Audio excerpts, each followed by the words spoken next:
लोकसभा चुनाव नजदीक हैं, लेकिन इससे पहले ही अखिलेश यादव के एक फैसले ने समाजवादी पार्टी में भूचाल सा ला दिया है। दरअसल आजम खान के दबाव में एसटी हसन के टिकट को काटकर अखिलेश यादव ने रुचि वीरा को उम्मीदवार बनाया है। इससे पहले समाजवादी पार्टी ने मुरादाबाद की लोकसभा सीट से सांसद एसटी हसन को उम्मीदवार बनाया था।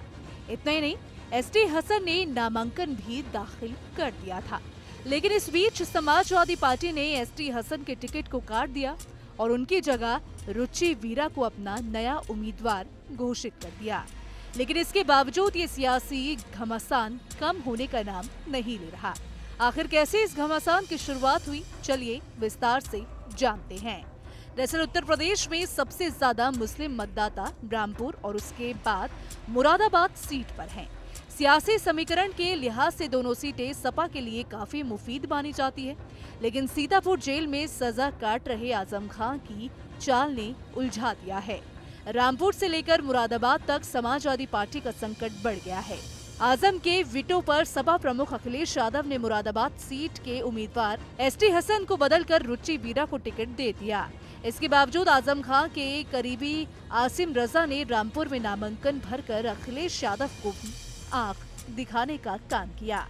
मुरादाबाद और रामपुर लोकसभा सीट को लेकर जिस तरह से सपा की बदनामी जमकर हो रही है, उसने उम्मीदवार ही नहीं, पार्टी नेताओं से लेकर कार्यकर्ताओं तक को धर्म संकट में डाल दिया है।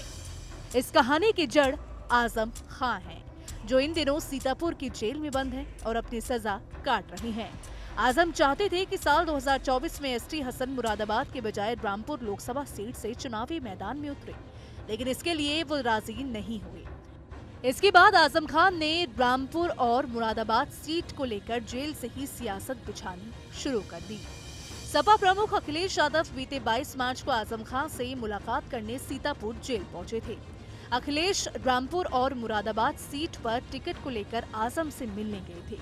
इस दौरान आजम ने 2 शर्तें रखी थी, जिसमें पहली शर्त रामपुर से अखिलेश यादव खुद लड़े या फिर अपने परिवार के किसी सदस्य को चुनाव में उतारे। आजम ने दूसरी शर्त मुरादाबाद सीट से पूर्व विधायक रुचि वीरा को उम्मीदवार बनाने की रखी थी। आजम की दोनों शर्तें अखिलेश के गले से उतर नहीं रही थी, न ही खुद के चुनाव लड़ने की और न ही रुचि वीरा को टिकट देने की। अखिलेश ने रामपुर सीट से खुद के चुनाव लड़ने से साफ इनकार कर दिया, तो आजम खान ने सपा प्रमुख को अपनी मर्जी से कैंडिडेट उतारने की बात कही दी। मुरादाबाद मुस्लिम बहुल सीट पर किसी हिंदू प्रत्याशी के उतारने से मुस्लिम वोट के छिटकने का डर भी सता रहा है, क्योंकि पश्चिम यूपी की कई मुस्लिम बहुल सीट पर ये दाव चल चुके हैं। ऐसे में अखिलेश ने मुरादाबाद सीट से मौजूदा एसटी हसन को कैंडिडेट घोषित कर दिया। रामपुर सीट के मुस्लिम कैंडिडेट की तलाश शुरू कर दी।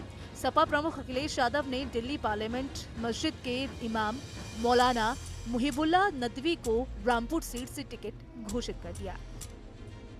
एसटी हसन ने टिकट कंफर्म होते ही मंगलवार को अपना नामांकन दाखिल कर दिया। एसटी हसन एक समय आजम खान के करीबी रहे हैं।